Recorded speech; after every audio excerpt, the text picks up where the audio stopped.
진보는 개혁, 보수는 수구라는 단순한 이분법을 넘어서야 할 때입니다.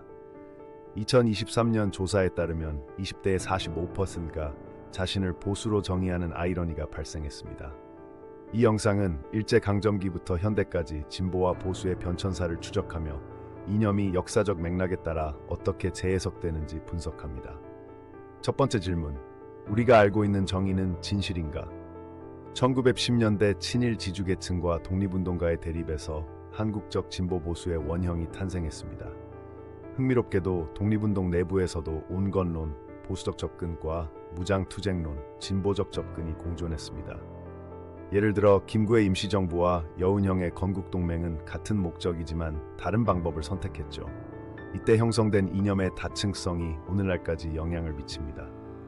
1948년 정부 수립 후 보수 반공이라는 새로운 프레임이 등장했습니다. 이승만 정권은 모든 진보적 사상을 좌익으로 매도하며 12만 명의 정치 탄압을 자행했습니다. 1950년대 보수는 더 이상 전통 수호가 아니라 체제 방어의 도구가 되었습니다. 그러나 흥미로운 점은 당시 진보 진영도 민족주의와 공산주의가 혼재된 복합적 성격을 지녔다는 사실입니다. 1961년 군사 쿠데타로 등장한 박정희 정권은 경제개발이라는 진보적 과제를 권위주의라는 보수적 방법으로 추진했습니다. 중화학공업 투자는 계획경제적 성격이 강했으나 노동자 탄압은 극우적 성향을 보였죠.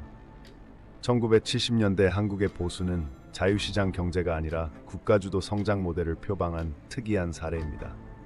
이 모순이 오늘날 보수정당의 정체성 혼란으로 이어집니다.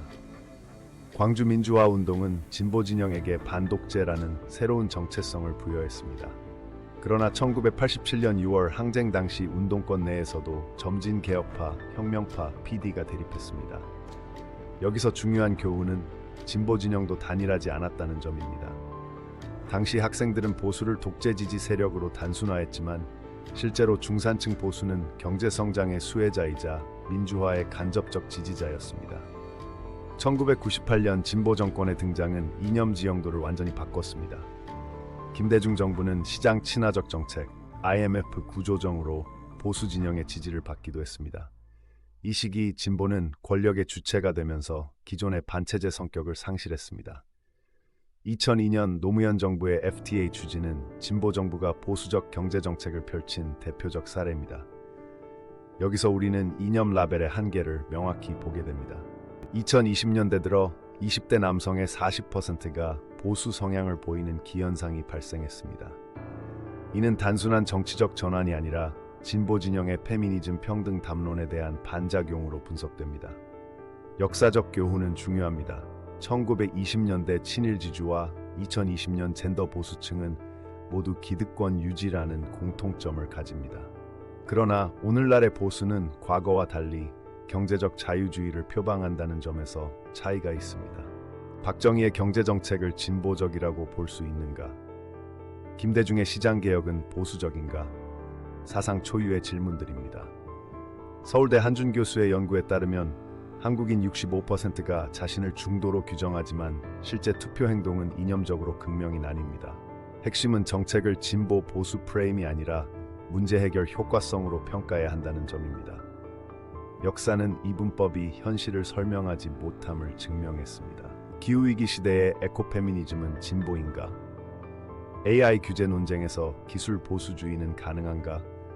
4차 산업혁명은 이념의 경계를 더욱 모호하게 만들고 있습니다. 정치학자 앤서니 기든스의 주장대로 진정한 진보는 미래 세대의 권리를 보장하는 정책에서 나옵니다. 보수의 본질이 전통 수호라면 디지털 전통의 창조도 보수의 몫이 될 수 있습니다. 우리는 새로운 언어가 필요한 시점에 서 있습니다. 100년 전 독립운동가들이 꿈꾼 진보와 보수의 의미는 오늘날 완전히 바뀌었습니다. 하지만 한 가지 불변의 진리가 있습니다. 이념은 도구일 뿐 목적이 될 수 없다는 사실입니다. 2024년 우리가 직면한 질문은 간단합니다. 여러분이 지지하는 가치가 미래 역사에서 진정한 진보로 기록될 것인가? 아니면 시대에 뒤떨어진 보수로 비춰질 것인가? 답은 오직 행동 속에 있습니다. 오늘의 선택이 내일의 교과서를 만듭니다.